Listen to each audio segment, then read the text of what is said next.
What's up, everybody? Welcome to this week's episode of Hidden Forces with me, Dimitri Kofinas. Today, I speak with astrophysicist and experimental cosmologist Bryan Keating. Bryan has devoted his career to developing and using scientific instrumentation to study the early universe. He is the author of over 100 scientific publications and holds 2 U.S. patents. He received an NSF Career Award in 2006 and a 2007 Presidential Early Career Award for scientists and engineers at the White House from President Bush for a telescope he invented and deployed at the U.S. South Pole Research Station called BICEP. Professor Keating became a fellow of the American Physical Society in 2016 and co-leads the Simons Observatory Cosmic Microwave Background Experiments in the Atacama Desert of Chile. He is the author of the recently published Losing the Nobel Prize, a story of cosmology, ambition, and the perils of science's highest honor. Selected as one of Amazon's 10 best nonfiction books of the month and one of Nature magazine's 6 best books of the season. Bryan, welcome to Hidden Forces. It's great to be with you, Dimitri. It's great having you on the program. I was just telling you that I really found your book a surprising delight. It's a wonderful book, and I highly recommend it to anyone who's listening, because it's not just a foray into the world of experimental physics, experimental cosmology, but it's also really a very personal journey. I think, it's interesting because you have this personal journey that's happening to you with your father, with yourself, with your relationship to God, to religion, and at the same time, you are exploring the foundations and origins of the universe, and you're at the center of this unfolding drama around that, and with the Nobel Prize. So this book is actually about a great number of things, but you start the book talking about your early life, your early days, and how you encountered the universe as a boy. I can't remember any particular moment when I became fascinated by the stars, but it's clearly something that was very meaningful in your life and obviously had an impact on you as you developed. Can you talk to us a little bit about your foray into the universe as a young boy? Yeah, well, like many people, I was always fascinated driving home late at night. You're in the back seat of the car, parents are up front talking, and you're falling asleep. You see the moon, and the moon is sort of following you and following alongside of you. And it seems like no matter where you go, there the moon is. And so when I was a little boy, like 5 or 6, I was always fascinated in looking up and seeing what was up there in the sky. But it really kind of lay dormant for several years. I didn't really pay much attention to a burgeoning interest that I had until one night I woke up. I was about 12 or 13 years old, and I thought I had left the light on in my room. But really, I looked outside, it was the moon, and the moon was full and so bright and close to the horizon. And when that happens, you have this optical illusion that kind of makes the moon appear much bigger than it actually is. And next to the moon wasn't alone. There was this really bright star, and I had never seen anything like it, a star that could rival the moon's brilliance. And so I really kind of watched it for several days, and this is in 1986 or so. Or 5, and it was decades plus before Google and Wikipedia. You couldn't look anything up online. There was no internet. And so I had to wait until the Sunday New York Times came out. We were subscribers, and I got the Sunday Times, and they used to have a section in the back called Cosmos, and you could look up the positions of the constellations and positions of stars and moon. And I found it was actually not only the moon had I seen, but also the planet Jupiter. And that just blew my mind that I had seen a foreign planet, another planet. I doubled the number of planets I'd ever seen at age 12 or so. It's pretty mind-blowing. And I just realized that I had actually, in retrospect, that was my first piece of astronomical research, kind of consulting source materials and testing a hypothesis, etc. And at that moment, I resolved to get a telescope and see what that would reveal through the eyepiece of a lens connecting my brain to the heavens. And shortly thereafter, I got one, and I've been a professional astronomer ever since, basically. I mean, I never had a real job. So that was your first planet that you saw? Was it Jupiter?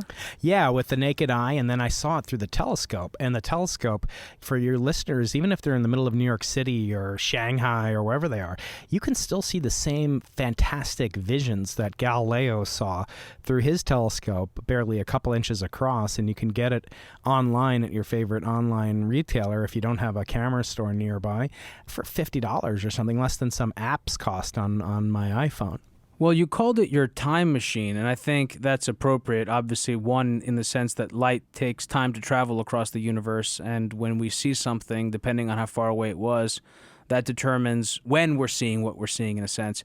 But it was also, I think, at least as I read your book, it was a way for you to travel back in time to be with your mentor, Galileo, who you call your first hero, and to have these virgin experiences that he had in the same way that he did, to look up and to see Jupiter's moons, right? To see the craters in the moon.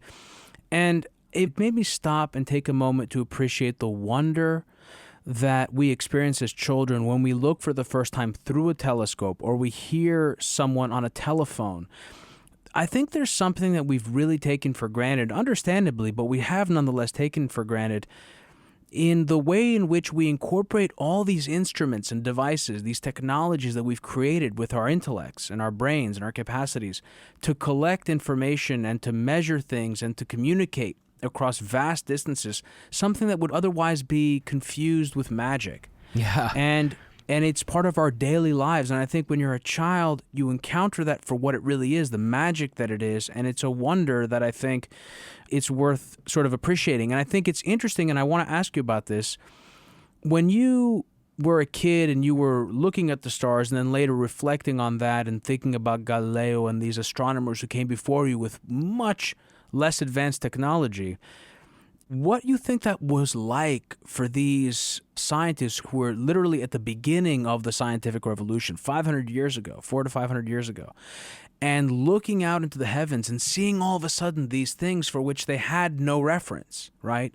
These discoveries, these observations, very different from the mathematics and the theory and the modeling that happened earlier on, right? That's right. Tell me about that a little bit. I think, what surprises most people, and this is an emotion that can still connect us to Galileo, even practicing scientists today, to the maestro, as he was known 450 years ago, and that is that this time machine, this telescope, it's sometimes a discovery like the ones that Galileo made in 1610 or so. Those discoveries really, sometimes they come with a little bit of fear when you see something and you're the first person to see it. And that's really, I always tell my graduate students, so when you get your PhD, the requirement to get your PhD is you need to contribute to the corpus of human knowledge in some way that no human being has ever done before. And therefore, you need to do something that you don't even know if there's an answer. When you're an undergraduate, you might not be able to solve a homework problem or two. But there's someone in the class that, she can solve it even if you can't. But when you get to graduate school and you're a research scientist, professional for the first time, you're working to try to ask questions that have never been asked before and try to answer questions that may not even have an answer. And so sometimes some of the emotion you get is fear because you're seeing something and you're conjecturing something and you're going out on a limb, and you're literally, in Galileo's case, he's sticking his neck out for science. And so many of the great scientists did that in centuries past. So we benefit from their knowledge, and they benefited. Galileo wasn't the first scientist, of course. I mean, he was standing on the shoulders of giants, just as Newton said later, referring to predecessors as well. So science is about this continuing refinement. The story's never done with science. And it reminded me, I heard a lecture about that famous cathedral that Gaudi designed, I think, in Barcelona, and this cathedral has never been finished. And I think people have this notion with science that you discover something, you mark that, check that box, maybe you win a Nobel Prize or not, and then science is done, but it's never done. Well, you talk about that in the context of the great debates. I mean, there's, of course, the classic great debate with Shapley and Curtis, but you delineate the book and the timeline and the evolution of experimental cosmology and observations in physics along this line of multiple great debates. And this first one you kind of, I think, place there at the beginning with Galileo. Of course, if you go back to Aristotle, there was a geocentric view of the universe. And I think there's this interesting interplay that happened in my mind while reading the book because of the amount of work we've done on this show with modeling and modeling theory. And looking at Ptolemy's model of the universe that was based on a geocentric view of the world in an attempt to explain the movement of the planets, adhering to a geocentric view, he created this very absurd model that we would view as absurd today. And when you look at it, it's very inelegant. And that's also something that sort of came to mind as I was reading your book, this relationship between beauty and what we want or expect to be true. And in some cases, it guides us in the correct direction. Certainly I think there was an aspect of that in Copernicus and the concentric circles in the orbits, though at the same time, they were not elliptical. And I think that's a double-edged sword, which of course feeds into confirmation bias, just something that's so often talked about in your book. But I'd love if you could give us a history. Of course, Aristotle isn't probably a good place to start. We could go earlier, but history of the progression of this field as far back as the ancient Greeks and coming into the present day where you and your team have played such an instrumental role with BICEP. Yeah, so it's true. And in fact, you look back in cosmological history, and people have always kind of thirsted to understand the origin story of both themselves, their tribe, their communities, whatever, but also of the whole shebang, literally. And so it's not coincidental that cosmology is sort of the oldest science in a sense, and that even all the great origin stories of humanity's past, including the Bible, begin with it. So the Old Testament begins with the genesis of the universe, right, in the beginning. And the question of how we found ourselves, it's kind of like we've awoken from amnesia and we want to understand who were we in a cosmic version of the movie Memento. And you look back and throughout scientific history, since the advent of science and mathematics and the ancient Greeks, as you said, even through to Plato and so forth, and certainly through to Aristotle, a great influence on Ptolemaic model, rather. And that really held sway for thousands of years because it was elegant, because it avoided the notion that there had to be this inelegant origin time to the universe whose exact unfolding still is elusive to scientists wielding modern-day versions of Galileo's telescope.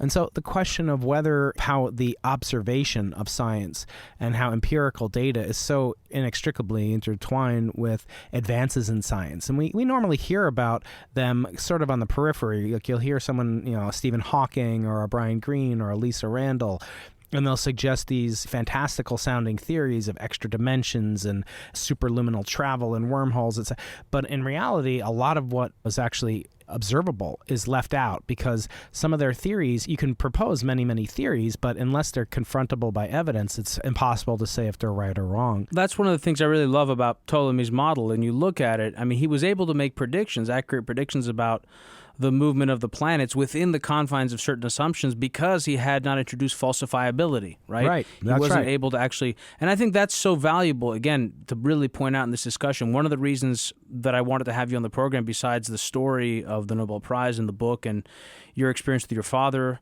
is very much this encounter with science. I think there is a misconception in the popular mind around what science is. I think in some sense, science is synonymous with authority, and it's synonymous with atheism, and it's synonymous with truth. Somehow that it's a definitive answers, when in fact science is very much about the opposite of that. It's about falsifying theories. It's about looking to disprove something. I think, the advancements that happened after Ptolemy, for example, and Aristotle, and then all through this evolution of the last 500 years really speaks to that. Yeah. When you have the introduction of the scientific method 1,000 years ago in the Middle East, this notion that you could confront ideas against data or observations, which was really basically unrivaled. The alternative to that was unrivaled, where they would just conjecture something like a heavier object falls faster than a light object. When you can do that, my 5-year-old can do that experiment and prove that, falsify that, and all the other notions that we now know to be wrong about that. Now, on the other hand, there were great mathematicians and physicists who did use a scientific method who would still fall victim to this beauty, the beautiful hypothesis that you mentioned earlier. I'm thinking of people like Johannes Kepler, who tried to construct the model of the solar system based on the relative size of Platonic solids nested within each other, cube and an icosahedron, etc. And these objects, and they appealed to his sense of both Pythagorean ratios and music and harmony of the spheres, etc. And then and we know it to be utterly false. Now, on the other hand, he acquired magnificent data that even Galileo's thesis had to be dependent upon. And so Galileo would kind of make fun of him because he really dabbled in astrology and all these other things. But it just shows you that we're always born with this incomplete notion, even as just individual human beings, but then as the collective of science. So the question of whether or not the accumulation of facts is what makes science, or the confrontation with a hypotheses of those facts and what remains after rejecting the ones that don't work and refining them to make better ideas. I think that's really where science has gotten us today. And a lot of my colleagues, unfortunately, it seems like, as you mentioned, there's a synonym between scientism and atheism. And I wonder how scientific that really is at its core, that a lot of these notions of alternative models to the Big Bang came about because of scientists' desire to not want to have a description of the origin of the universe that was reconcilable with the Genesis 1-1 narrative. And that's just intrinsically non-scientific. I mean, they could be right. They could be, we really are in a quasi-static universe, but we don't have evidence for it yet. But nevertheless, a lot of it was driven by actual animosity towards the biblical creation narrative, which I don't think is very scientific, even if they're right. Well, what's interesting about that, you're talking about the steady state model, right? Mm-hmm. What I think what's interesting about that also is the opposite as well, which was that the church played a very strong biased role in preventing the progress of science in that earlier period, in the case of Galileo, for example. Correct. Heliocentric views, models of the world were not welcome, right? Yeah. Until there was a way in which that could break with the Copernican principle, right? In other words, what's interesting about the progression of scientific thought, and I'd love for you to speak about this as we try to follow this thread, is that even though the original models, the Aristotelian view of the universe, put the Earth at the center of the universe, the center of our solar system, well, it wasn't a solar system, right? The center of our system. Yeah. Later adaptations of that put the Earth, or at least our solar system, back in the center of whatever it was that we were discussing. Later on, for example, in the case of the Milky Way, there was this bias by scientists, by the scientific community, by the public at large, institutions, etc., to somehow give us a privileged position in the universe. And I think that's such an interesting point. It feeds back to bias. I think it also, again, deals with religion, with questions of origin, place, purpose, being special somehow. I mentioned the heliocentric models. That's another great example, I think, where it took an enormous leap of creativity and faith, in a sense, for, maybe faith's the wrong word, a capacity to think outside the box, to think completely differently. Because like I mentioned, Ptolemy's model, Ptolemy was working essentially with the same data that Copernicus was working with, correct? I mean, was there any significant difference? Couldn't Ptolemy have come up with a heliocentric model of the solar system if he had sort of had the creative potential? Yeah, absolutely. I think that there was less trust in the observational scientific method at that early point. As I said, there were demonstrably falsifiable hypotheses of heavier objects falling faster than lighter objects, which, as I said, you can prove wrong quite easily. So I think you're absolutely right. There are these, in your terminology, these hidden forces that act psychologically on scientists that scientists are very loath to admit that they're subject to, because we like to think we're dispassionate followers of the truth and evidence, no matter where it may lead us. And I think that's kind of hubristic nonsense, actually. I mean, scientists are just like normal people, quote unquote. I mean, we have the same foibles, peccadillos, flaws, as you may. And I think, one of those is prejudices and another one is biases. And just like anybody else, we're subject to this force of confirmation bias where we have a preconceived notion, whether it's the universe was always there or whether it was Galileo made a huge number of blunders as well, despite his greatness. And I think that demonstrates his humanity because he was biased to try to prove the Copernican hypothesis. And he did so at all costs, meaning that even when he conjectured things that were absolutely almost as demonstrably falsifiable as heavy objects falling faster than lighter ones, he still was steadfast in it. And of course, ultimately, he was right. I mean, we do live in a Copernican universe, not in a Ptolemaic geocentric universe. So I think sometimes even bad conjectures can lead you to the right path, and the converse is true as well. But never forget that within every scientist is a human being, and all human beings have their blind spots, and Galileo is no different. And I wonder if you would agree with this, that initial period with Galileo was an important moment in the progress of science, a really defining moment because of the falsifiability, right? Yeah. The fact that he was able to say this definitively disproves this theory, and it disproves it because of observational data, and here is the data, and here is how you can replicate the findings. Yeah, exactly. And so he also the beneficiary of technology. So back in Ptolemaic history, you couldn't rattle off 800 copies of your theory about the centrality of the universe. You just kind of had to rely on the cult of personality carrying the day and being written down on a piece of papyrus somewhere and having that preserved until the library, of Alexandria burned down. But in the case of Galileo, he knew he couldn't build telescopes fast enough to disseminate his knowledge. And he actually didn't want to because he knew that was his one kind of killer. He was a scientist. He wanted the credit. He was a businessman. Yeah, he was a businessman too. I mean, he had a monopoly on these telescopes. He had the patron Medici's. Yeah, sure. Exactly. So he didn't want to give that up, right? I mean, I wouldn't want to give it up either. So, but he couldn't make the telescopes fast enough, even if he wanted to. But he could scale, in the terminology of Silicon Valley, he could scale the idea by printing it on a printed material called the Starry Messenger, and that spread like a wildfire throughout all of Europe, and it made him one of the most famous people of his day. It didn't still make him super wealthy, and of course, eventually it brought him all this negative attention from the Catholic Church. There's so many people that we could obviously cover here, and I don't want to get stuck in the weeds. But one of the things I wanted to point out in this sort of progression to today, you mentioned technology. Absolutely. I mean, that is sort of the defining characteristic of the modern age. The Greeks, they were rich in culture, rich in philosophy, rich in mathematics, but they were poor in their technology. By any modern standards, even by Roman standards. The Romans were tremendous engineers and poor philosophers by contrast to the Greeks, if we were to compare that as a ratio. One of the things I love about science is our capacity to find creative ways to extract information or to use phenomena as measuring sticks or as sort of oracles for the world. This is obviously the case with radioisotopes, carbon dating.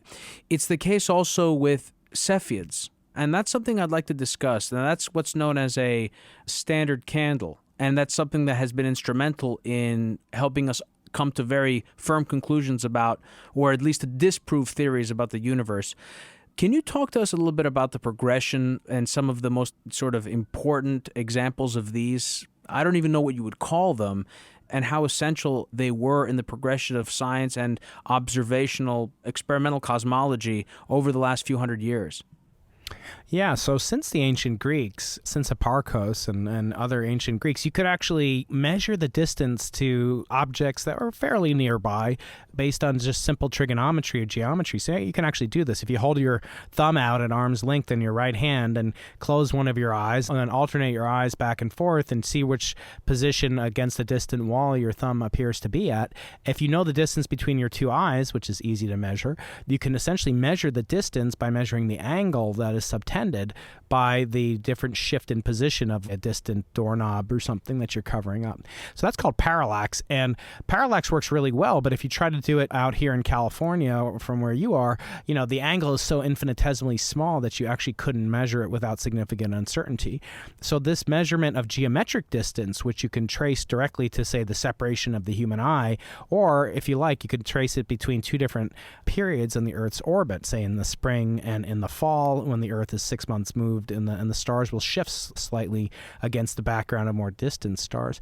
So astronomers knew about this technique for literally thousands of years, and so they could measure things very accurately in terms of the size of the solar system. But once you get a few hundred times the distance of the solar system, or the Earth's orbit rather, actually you're unable to do this measurement. And so scientists came upon serendipitously this type of star called a Cepheid variable star, named after the constellation Cepheus or Cephus in the northern hemisphere.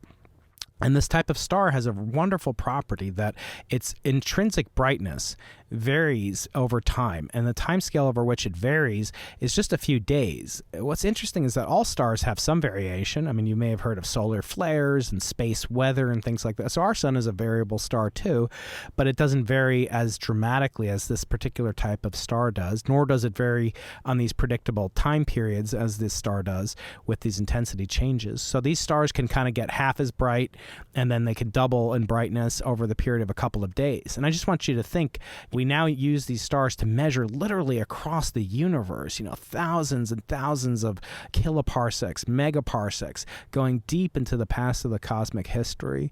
But if they varied on, say, 100-year timescales, we would never know about it because we wouldn't be alive long enough to count the cycles. So it's kind of fortuitous that this female astronomer by the name of Henrietta Swan Leavitt, she discovered this remarkable periodicity, and she turned these pulsations of a distant star into sort of the ticks on a ruler, and allowed her to measure the distance to a satellite galaxy not far enough away from the Milky Way to really get us into too much trouble using parallax. So she can compare a measurement using trusty geometry to one using, say, something that ultimately depends on nuclear fusion, which is the star's pulsations. So she did that, and she established this relationship between the number of pulsations and the type of pulsations with the distance to these objects. And they can be seen, as I said, across the entire universe. So she built a universal yardstick that stretches from galaxy to galaxy. And without it, we wouldn't have really been able to figure out when we did where we are and where we sit in the universe. This is really amazing to me.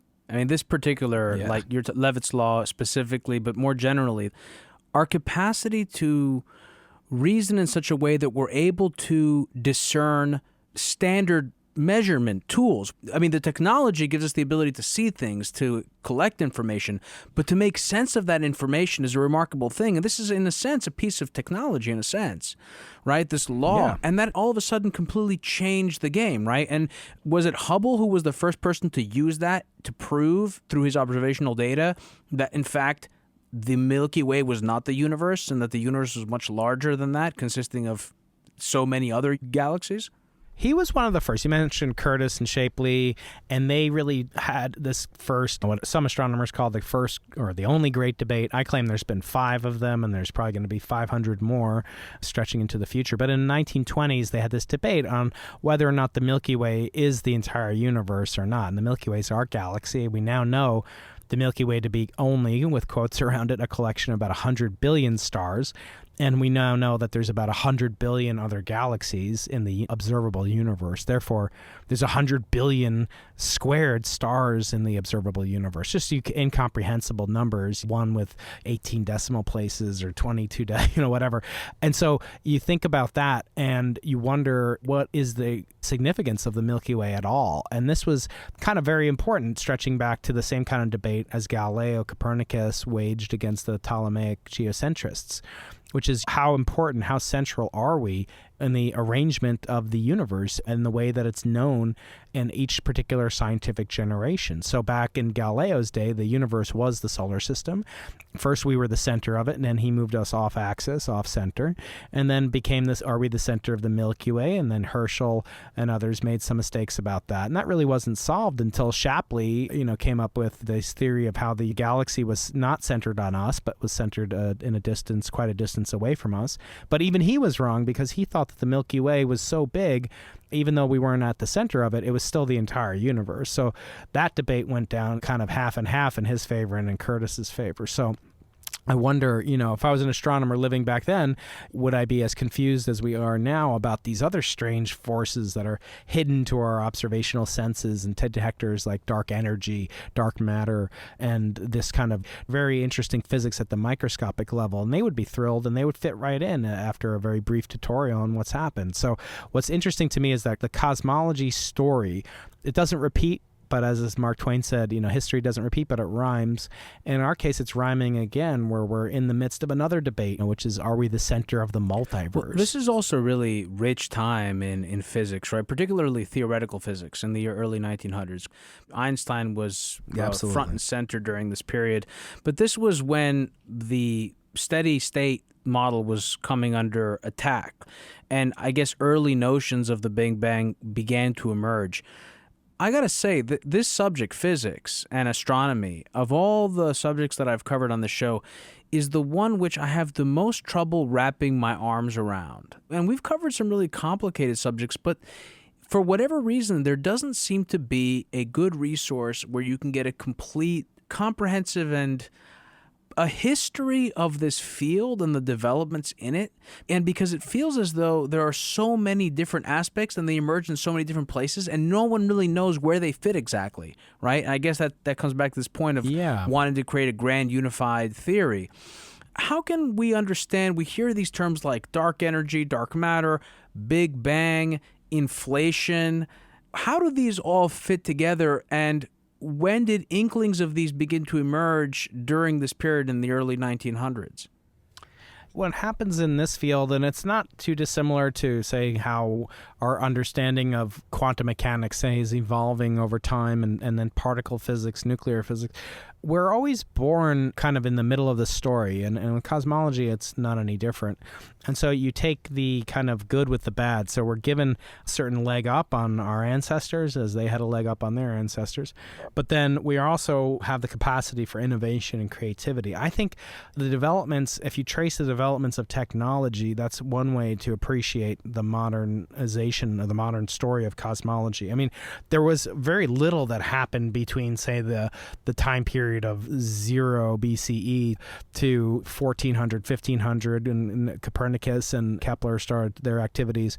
That a millennium and a half, if you think about it, almost nothing happened. And today, there's more papers published per day on the what's called the scientific preprint server than were published any point in time before 1950. It's just unfathomable how this progression of science is taking place. And I think a lot of it had its inflection point, as you say, kind of in the 40s and 50s. After the telescope was, for many years, people didn't think of astronomy as a hard science. They didn't really think of cosmology, certainly, as a hard science, because we were making all these embarrassing statements like there were objects in the universe that we were claiming, we, meaning the astronomers of the early 1900s, we're claiming that there were objects, stars in our galaxy, that were older than the known age of the universe at that time. So it's kind of like, as I joke, if you found out that you're older than your parents, it would be kind of embarrassing to go around telling people that. And those controversies were only resolved decades later. So I think now we're kind of getting into the era where cosmology has become as precise as many disciplines were when they became respectable disciplines.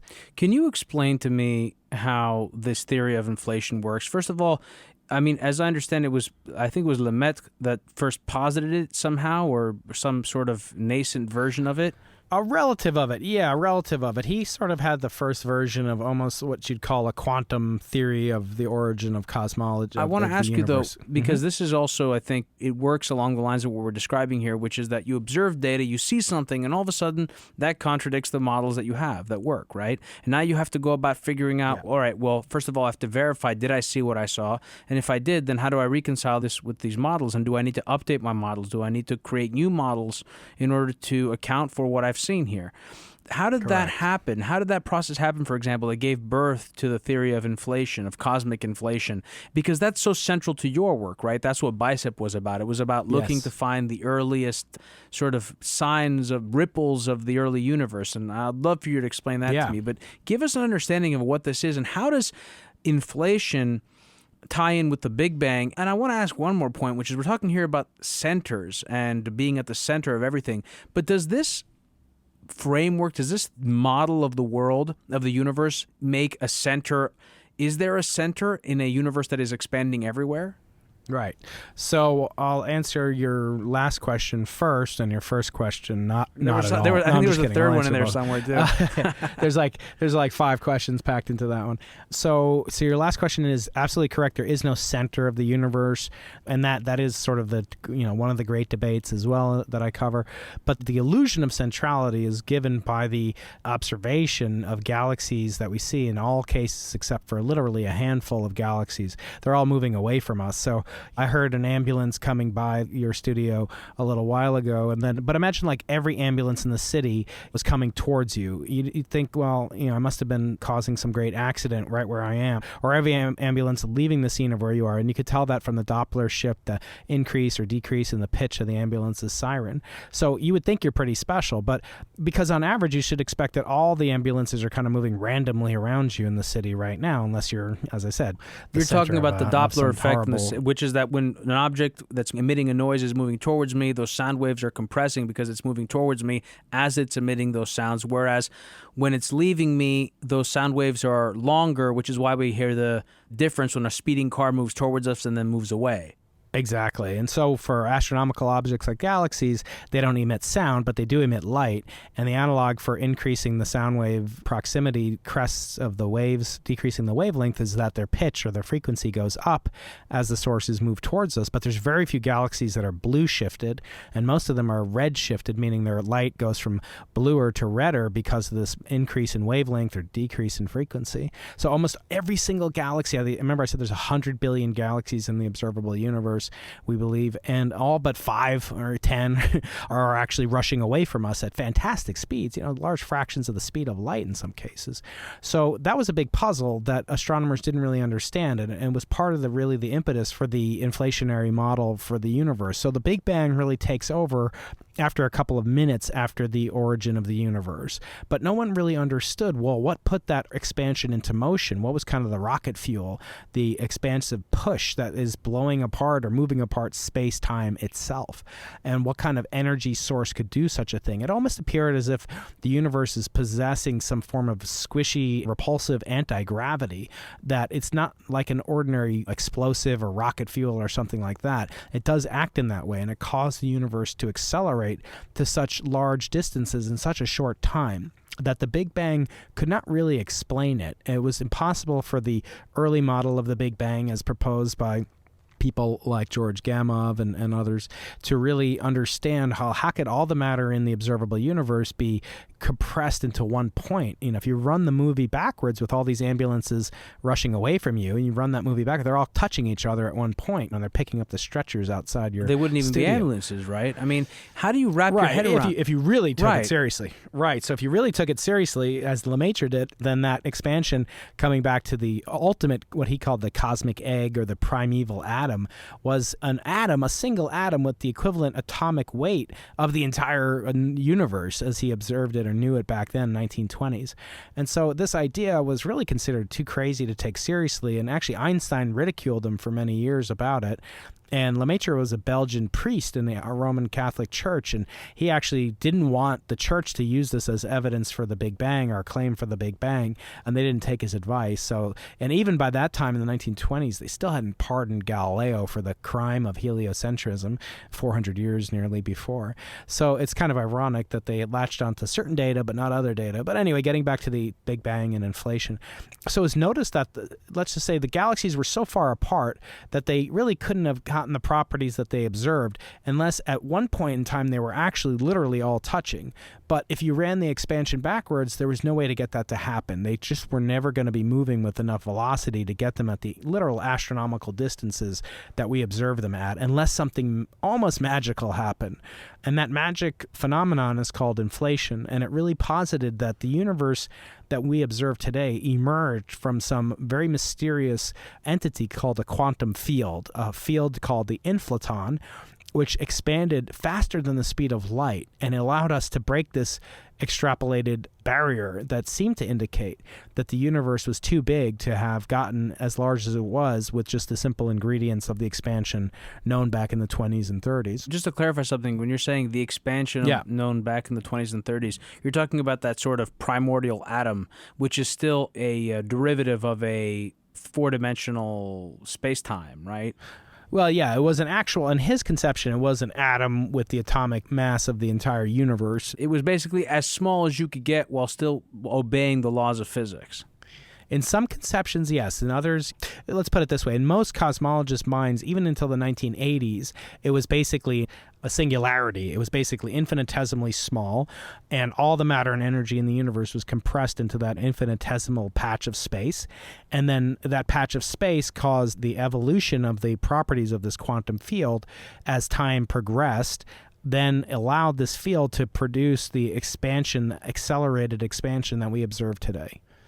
So we will then, what evidence could you have for inflation? So if you imagine taking all the matter and energy in your room that you're in now and compressing it to an infinitesimal point, it would basically make a black hole. And if you sort of ran it in reverse, I'm not saying I know how to do this, but if you put all the matter and energy in one point and then caused it to decay in such a way that the room, all the matter in the universe would start expanding, then you could turn it from a black hole into a white hole. Can I ask you something theoretically, a black hole, as I understand it, is mass that falls in on itself, that is of sufficient density that it collapses in on itself. Do we have any notion? Correct. I mean, we know that we think of that theoretically, but do we have any evidence for that? And do we know at sort of what the threshold would be where, let's say, we know that in the case of stars, for example, some we say will turn to blue dwarfs, others we say will turn to black holes. How do we know that? So we actually have observed black holes in some cases via their indirect emission of either light from surrounding material that's flowing into it, or at the center of our own galaxy, we believe there's a black hole, and we observe the dynamics of stars orbiting around this invisible dot, basically at the center of the galaxy, that you can't see, but from the properties of the orbit of the stars surrounding the center of the galaxy, we infer that it has a mass of 1,000,000 times the mass of the sun. So you have 1,000,000 times the mass of the sun compressed into a volume maybe smaller than the size of our solar system, the extended solar system. That object is an enormous black hole, but we won't be able to see the black hole. We can't see this black spot up against some backdrop. So we infer it indirectly. But in physics, that's actually enough circumstantial evidence for the existence of black holes actually essentially amounts to verification or proof.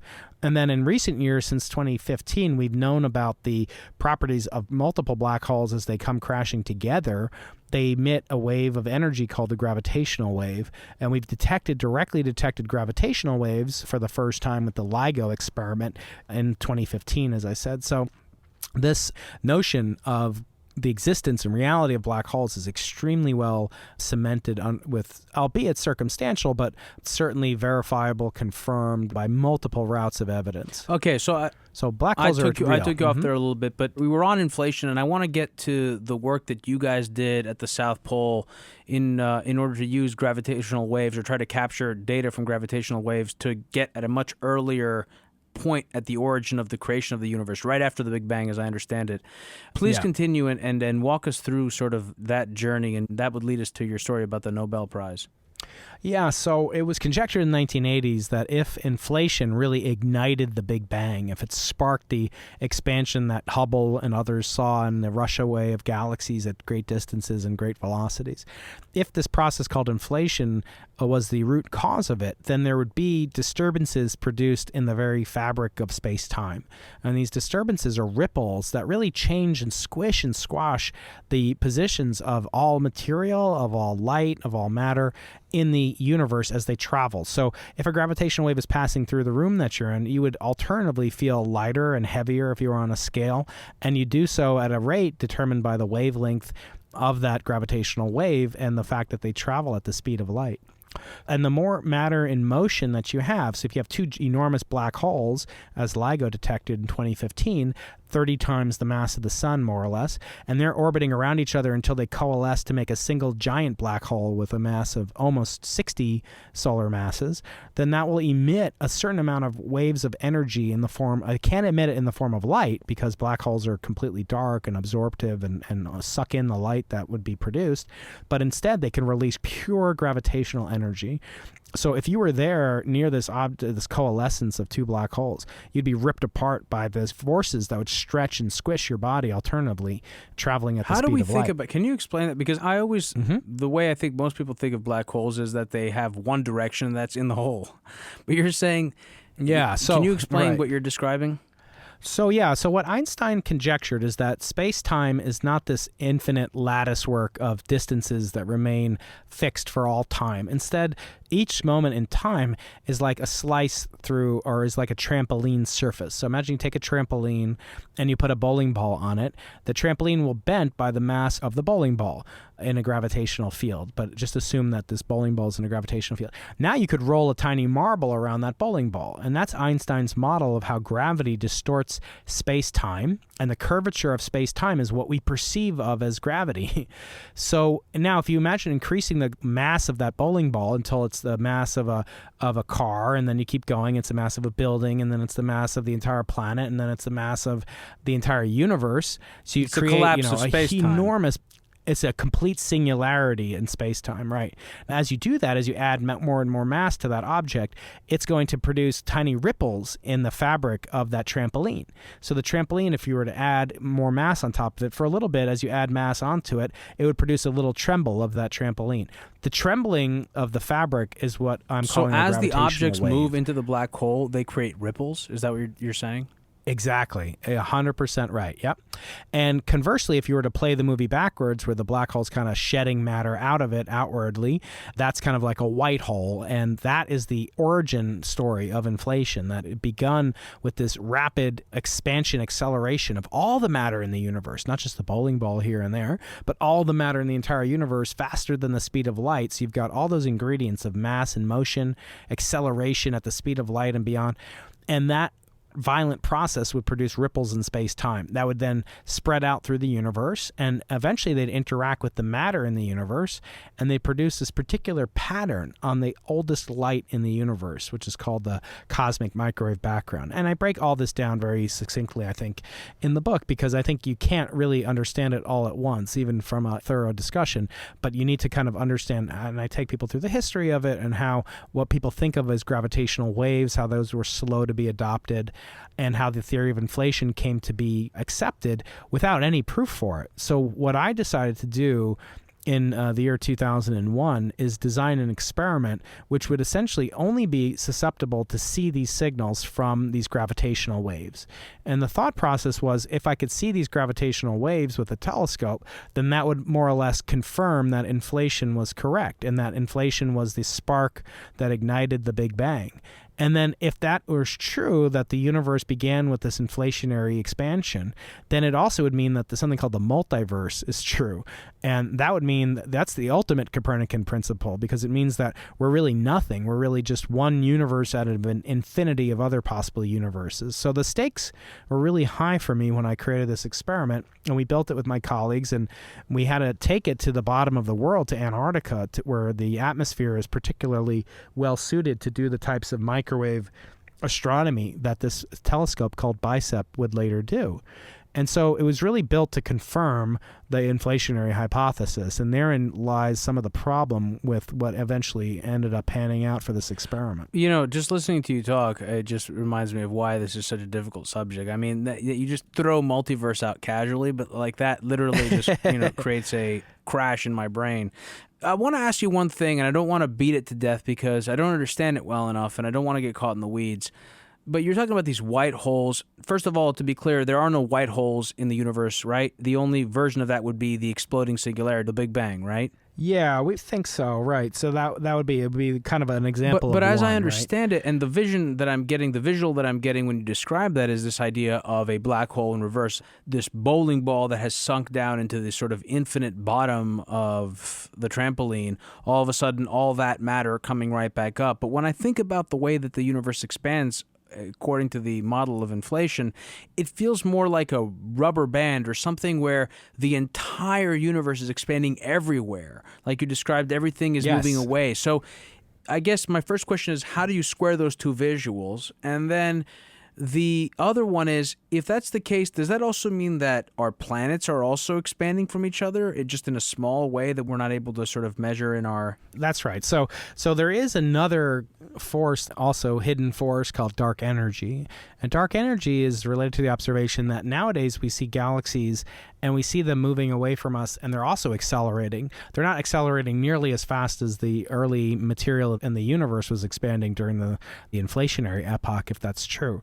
But they both have this anti-gravitational kind of expansive properties that's exactly sort of the opposite, if you will, of a rubber band. So a rubber band is like pulling stuff in, but this would be like a rubber band that pushes out. So you're trying to compress, even without compressing a block of rubber, say, it would expand, if you can imagine such a thing, and it would expand faster than the speed of light at early times, and then it would slow down for some reason that we don't understand for billions of years, and then later on it would start accelerating again.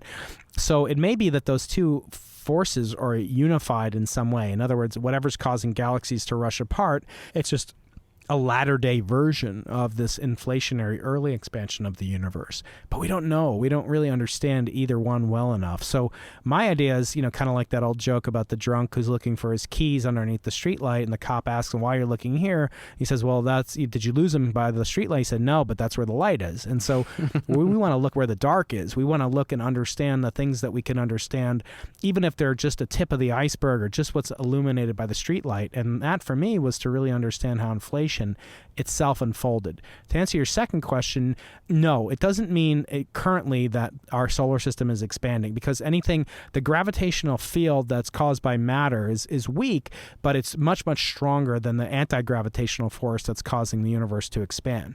But in 1 trillion years or so, that may not be the case. In other words, if the amount of acceleration would continue, then eventually all the atoms in our solar system would move apart, and even the atoms themselves might theoretically break apart, and we'd be left with a real white hole. And we don't know whether the universe will continue to expand indefinitely or if it will collapse back onto itself, correct?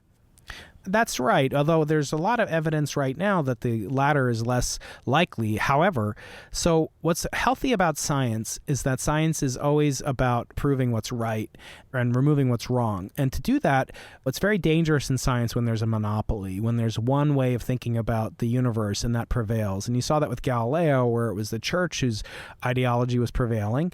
And you then later see that in the 20th century with the steady state versus the Big Bang, when it looked for a long time that the steady state would be correct, until one day it was basically completely and utterly destroyed by falsifiability. But nowadays there's a new debate, and that new debate, it was really an echo of this Copernican debate, which is that the universe, instead of being just central, our position being central in space, are we central in time? So if Einstein's right, then space and time are actually one and the same thing. So you can't specify something in the universe without saying when it happened, and which events are simultaneous with other events is dependent upon the observer who witnesses them. But suffice it to say that there's a notion now that our position in time is also special. In other words, it's not just where we are in the galaxy or where we are in the solar system or where we are in the universe, but whether or not there is something greater than our universe called the multiverse, a collection of a possible infinite number of other allied universes, some very different than our universe, some very similar to our universe, where I'm interviewing you on my show, Forces Hidden, and you're the guest who's an astrophysicist. So the capacity of the multiverse to boggle the mind is basically unlimited. Is the multiverse theory a derivative of what we know about quantum mechanics? Yes, very good. So yeah, that's a very good point that very few people have touched upon. So multiverse theory has elements of quantum mechanics. It has elements of cosmology. It has elements of what's called quantum gravity.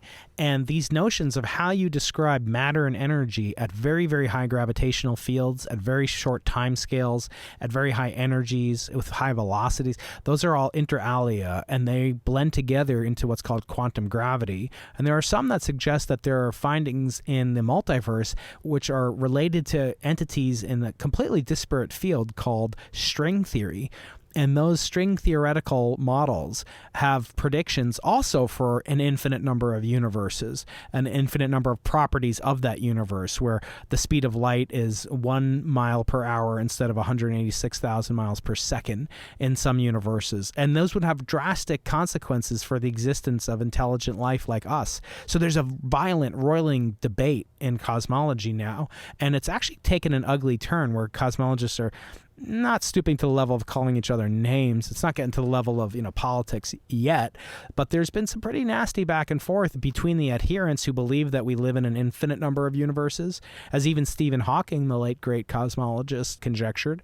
And then alternatively, there are other scientists, very brilliant, eminent scientists that are friends and colleagues that are working on a model that resuscitates the steady state universe in a certain guise, where the universe is basically a cyclic universe that comes collapsing after trillions of years potentially.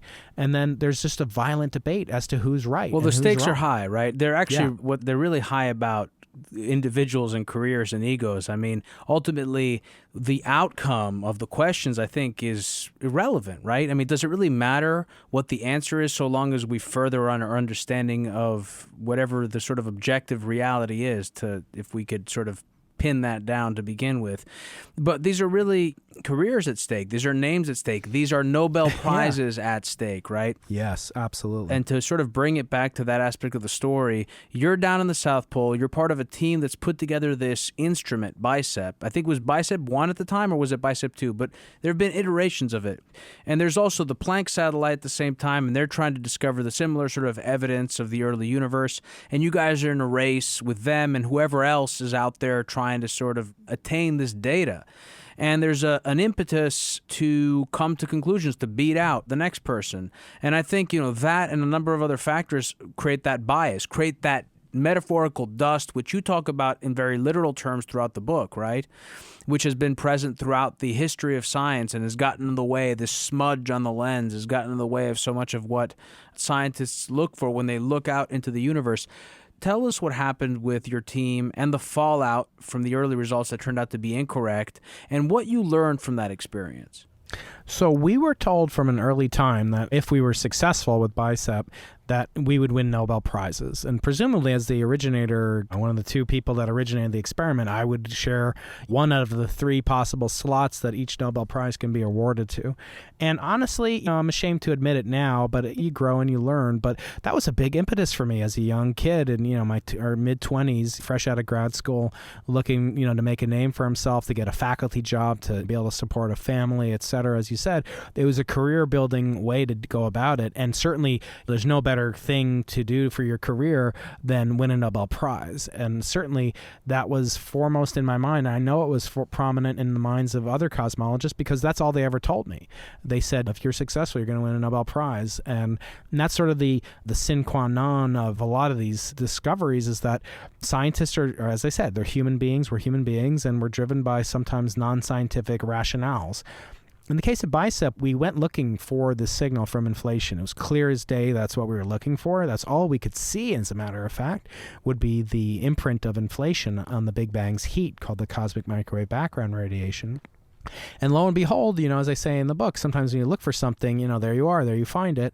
And we ended up making an announcement in 2014 on St. Patrick's Day at Cambridge, Massachusetts, Harvard University, except I wasn't there to lead the team. What ended up happening was I had kind of been edged out of the top 3 leadership positions on the project. And part of the reason may have come down to, I don't know, I'll never know for sure, but there's only 3 people that can win a Nobel Prize, and I was kind of at least the 4th wheel, if not even more.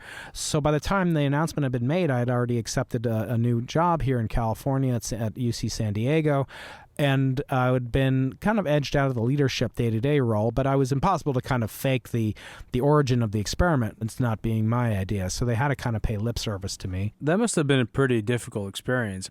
I'm sure many people listening to this will say, well, that's tough luck, whatever, but actually I think it would be really pretty devastating to experience that. I mean, your whole career is built on that, and anyone that's working in the physical sciences, getting the Nobel Prize is everything. Having that attached to your name is like immortality. Yeah. It is. It's as closest in immortality as you can get. I think in any field, it's the highest honor that humanity, as the whole planet, has to offer. Except in the Peace Prize, ever since Kissinger got it for Cambodia. That's right. Right, yeah, that's right. And there's been many other blunders. And, of course, this year they canceled the Nobel Prize in Literature because of a sex abuse scandal perpetrated by a man, obviously, as most sex scandals are. And then his wife took the fall for his misdeeds. So the King of Sweden intervened because they don't want to tarnish the reputation of this austere, lusted after a prize. And I think it's causing a lot of harm, not just in literature, but in scientific fields as well. And part of that was to corrupt the scientific process, to see us as in a competition between this rival satellite project called Planck, as I mentioned in the book, which was threatening to scoop us out of Nobel gold, which, it happened in my field many times before, where somebody had stumbled upon something before someone else and they won the Nobel Prize. And even the original people who had the idea in the first place lost out on it. So we didn't want to fall victim to them. We did some, I think, not unethical, but certainly questionably scientific integrity practices where we took embargoed data from another experiment or experimental data that wasn't permitted for our use, did in a way to justify to ourselves that what we saw was the Big Bang's inflationary period. And in fact, what we ended up seeing was that it wasn't anything of the sort. It was actually the schmutz in the cosmos called dust, which, as any of us who have kids know, is ubiquitous. There's dust everywhere. And the cosmos is not any exception. This was a huge deal. I mean, I don't know if people remember at the time. New York Times article about it. I forget the title. Front it was page, huge. yeah. And there was a video of one of the researchers who went to Lang's house. He went to Linday's house at Stanford house. University. Two Stanford professors. And he champagne toast that we confirmed your theory and everything else. I mean, the desire for them to be right was so clouded. And the pressure from their universities, from Stanford University and Harvard University and Caltech, to be at the forefront and to the exclusion of perhaps other people who played a role. But the stakes could not be higher. You know, I always say, when people say, well, you just have sour grapes or you're just a sore loser. And I say, you know, they're like, well, not everybody wants to win a Nobel Prize. And I say, that's true. Not everyone was as avaricious as I was wanting to win a Nobel Prize. But on the other hand, look at like Hollywood movies. Okay. So every year you find out like not only who wins an Academy Award, but you find out like, well, so-and-so, you know, is nominated 30 times for a Palme d'Or at the Cannes Film Festival or the Sundance, or you find out all the most minutiae of nominations, let alone who won it. And so that goes to show that the agencies behind those movies, namely the movie production houses, you better believe that they want all their big-name films to win Oscars and their actors and actresses to win Oscars. It's their currency. It's the coin of their realm. For us, the analog of these movie studios are the universities and the funding agencies that support our work. So we're just as subject to those same forces, and scientists aren't maybe not honest enough to admit that sometimes they are really driven by this desire to win humanity's ultimate brass ring, which is the Nobel Prize. Right. It pervades not just fields that are affected by the Nobel Prize, but more generally speaking, I mean, the confirmation bias, the desire to be right for reasons that have nothing to do with the merits of the experiment or the validity of the theory, but in fact have to do with one's own place, and totally understandable. So I think that there's, for us, when we set out to make this measurement, there are many, many emotions, and I think only part of it was the Nobel Prize desire, but not all of it. And in the end, we ended up seeing what we wanted to see and what the whole world wanted us to see as well, as you mentioned. It was front page news in, like, not just the New York Times, but some weird magazine in the middle of Uzbekistan. It was fascinating to me to see how it was received. And I knew at that point that I had lost the Nobel Prize. In other words, I knew at that point, I had some doubts about the validity of our results, but I knew I wasn't there. I knew I wasn't going to get the credit, even though some people had done their homework and suggested that I should be nominated for the Nobel Prize for originating the idea of the experiment. I knew that was a long shot. But in the writing of the book, soon after we actually had to retract our claim that we had discovered inflation, to much embarrassment and much humiliation, I was actually asked to nominate the winners of the subsequent year's Nobel Prize. So you can imagine some big name guest doesn't want to come on your show, but then asks you, well, what other shows can you get me on? I mean, it was a kind of humiliating. I've never had that happen. That would have been pretty bad. I know. That's very good. Well, yeah, very good analogy. Yeah, that's right. You have good guests. You have fine guests as it is. But what ended up happening was that the Nobel Academies of Science in Sweden asked me to nominate the winners of the 2016 Nobel Prize. And it was kind of shocking to me the way that they asked me to do so was basically in contrast to all the requirements and desires that Alfred Nobel nobly wanted to be included for consideration for the Nobel Prize. And it shocked me that this organization, who really was the caretaker of his estate, so Alfred Nobel never married, had no spouse, had no children, and he endowed basically gave all of his money to endow the Nobel Prizes to benefit all of mankind, and he said it had to be done in such a way very explicitly, and I go over this, and there's 3 chapters in the book about what's wrong with the Nobel Prize. So out of 12 chapters, it's a small portion of the book, and I color code the chapters to make them accessible. If you want to choose that adventure in the book, you can choose your own adventure and read it or not, but the ultimate finding that I had was kind of that what Alfred Nobel wanted was he wanted to use his legacy to control the future. And as most people do with the will, they want to have some say over what happens to their wealth and their legacy. And it was partially an ethical will, what we call an ethical will, which is that he explained what his highest desires were for his vast resources, the fortune he had earned from inventing dynamite in the late 1800s. And so this will, which I think most people would treat as sacrosanct, it's a solemn duty to uphold somebody's will. And I found that the Swedish Academies of Science and Literature and Peace, etc., a Norwegian Academy, that they were really undermining what these lofty visions that Alfred had. And it actually made me kind of angry. And so I took upon myself a one-man campaign to kind of improve the Nobel Prize through concrete suggestions as to improve it before it's too late. I had no idea that this sex scandal would be breaking as it came to the publication of my book. I'm not even month. aware of this sex scandal. I'd like to think that I'm up to date on all sex scandals. I must have missed this one. Well, yeah, this is not one you'd want to I'll participate have to in. Google it afterwards. Yeah, so the Nobel Prizes, it was a front page New York Times a couple weeks ago. Somebody sent it to me jokingly saying, well, your book won't win the Nobel Prize in Literature this year. And I said, I don't think it'll ever win it. But nevertheless, if you look at do a search afterwards, you'll find that the Nobel Prize in Literature was canceled by order of the King of Sweden, because the Literature Prize Committee has been really exposed for both sexual abuse, sexual harassment, and this is all done under the auspices of a female lead of the Nobel Prize Committee in Literature. So the Nobel Prizes were canceled this year for the first time, and I think in history, for that particular field. There's also been, a lot of controversy over the prospects of Donald Trump winning a Nobel Peace Prize. There have been financial investigations by crimes units into the Nobel Prize finances. And I started to think, well, there's no law of physics that, will say that the Nobel Prize will always be the most prestigious prize there is, right? So in the early part of the 1900s, when there was a Pulitzer Prize and there was a Nobel Prize at the same time, the Pulitzer Prize was a lot more popular. If you do a Google trend search, you'll find that out. And there's no law of nature that says it can't happen again, that the Nobel Prize can fall in prestige as the Pulitzer Prize has diminished in prestige and attention. So I think if the Nobel committees are smart, they'll listen to my suggestions. Some of their committee members have read my arguments and they say they agree with it, but to date I've seen no action towards that goal.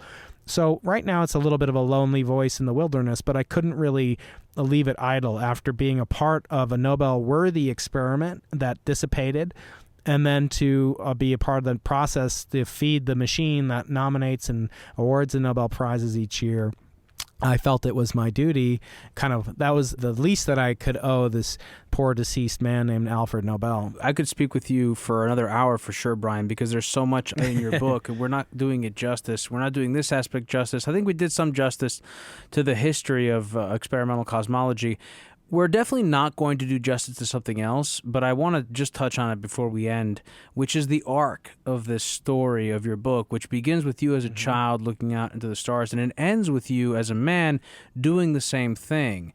And you speak about your faith in the book, too, which I think is refreshing to hear, if for nothing else, because there is this conflation between science and atheism, and even, theism and atheism and notions of the mystery. I think, for me at least, by definition, these are beyond language. There is no way to talk about this. And I think science and the empirical science and religion, they both attempt to answer these same questions, but they come at it, I think, through different perspectives, and necessarily so, because the answers to where did I come from the physical sciences are going to be different answers. Where did I come from? Well, where, time, place, whatever. Talking about multiverses, etc. But the question of why, when a human being asks that question, means something very different. And you were on a personal journey during this time with your father becoming ill, a person who you had been estranged from for most of your life. And you talk about all of that. And I feel like that journey, that arc, and the dust being there, I think, so throughout the book everywhere, there's a sort of a harmony to that. And I think it's something that people can really relate to. And I think what comes across for me in the book is that losing the Nobel Prize for you, or losing sort of that opportunity, maybe sort of the debacle, if that's not too strong a word, of the way in which that you experienced the fallout of that, there's a sense in which that also caused a death. So there was a death of your father, but there's a sense as a reader that I got, which was the death blow against your career in some sense, certainly against any opportunity to get the Nobel Prize. But through that, there's sort of this rebirth again. So I really appreciated that. And in closing, I'd love if you could sort of just give us some remarks on, that was my experience of it, but what was that experience writing it, and what did you mean by all of that? Well, it was sort of a cathartic experience. When I started off writing the book, I knew I wasn't going to win the Nobel Prize, either because we would ultimately be proven wrong, in which case none of us would win the Nobel Prize, or we'd be confirmed, and I wasn't a member of the three, people still left standing at the end of it all, so I wouldn't have won the Nobel Prize. Then, of course, in writing the book, I got asked to nominate the winners of the next year's Nobel Prize after our debacle, as you rightfully call it. And then I felt, well, maybe the Nobel Prize itself needs to be gotten rid of. Maybe it should be lost or at least radically reformed. And so the notion of searching for some sense of, I witnessed these historic events and I was a key participant in them, and from what wisdom can come about. And as I said before, science means knowledge with all of its foibles and misturns and wrong directions, etc. But it doesn't mean wisdom. And I wanted to extract something of wisdom for this. And for a long time in my life, you mentioned my father, I had wanted to kind of exceed. He was a scientist, and I always wanted to kind of earn his ultimate respect. We had a very difficult relationship, as I describe in the book, but I knew that the ultimate way to earn his respect would be to win the Nobel Prize. I mean, there'd be no other way for an atheist scientist like him to really appreciate the accomplishments and have to, kind of be forced, if nothing else, to take pride in his son's accomplishments.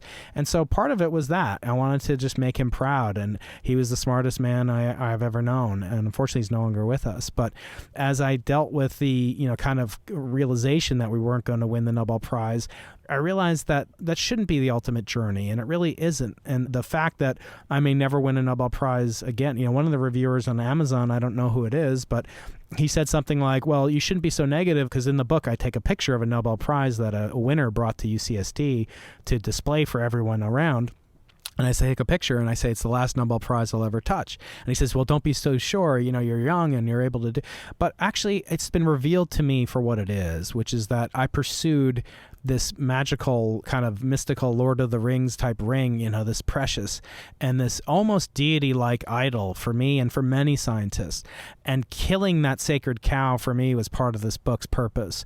And I think afterwards I've become liberated, and I've become more conventionally tuned into spirituality, but less so in the church of what I call Nobelism, or Alfred Nobel's church, which I think is a deep liberation for me to come out of the closet and say, I no longer care about winning the Nobel Prize. And I'm what a relief. Wearing what it a as relief. badge I hate of that honor. stuff. Mm-hmm. I stay away from accolades. Yes. Yeah. Well, absolutely. I think and to close it off, I'll say, I think one of the things that maybe many of our listeners, many of whom work in venture capital, or they're engineers or founders of startups, etc., is that there is a tension also in the enterprise, corporate world, whatever, between the corporate sort of, the following the path, the climbing the ladder, getting the approval of the authority figures, or striking out on your own, following your heart and wherever it may lead. And I think the irony in science and in academia is that this is where it should happen most. This is where you should follow your heart most. That's right. But, unfortunately, there are many reasons why that isn't the case. Some of them certainly understandable, and funding is sort of at the height of that. Bryan, this is the longest show we've done in a long, long time. I'm not so surprised. Good thing? Well, I mean, it was necessary. It was necessary. Yes. And like I said, this is the most complicated field I've ever tried to touch in my life, and I don't even know where to grab it from. But I appreciate you coming on the program. You gave us a really great perspective on part of physics and science that we don't get to really cover on the program, so I really appreciate that. I'm so glad to be with you, Dimitri. It's been a real honor for me as well. Thank you so much. Have a great day, Bryan. You too. And that was my episode with Bryan Keating. I want to thank Dr. Keating for being on my program. Today's episode was produced by me and edited by Stylianos Nicolaou. For more episodes, you can check out our website at hiddenforces.io. Follow us on Facebook, Twitter, and Instagram at Hidden Forces Pod, or send me an email at dk@hiddenforces.io. Thanks for listening. We'll see you next week.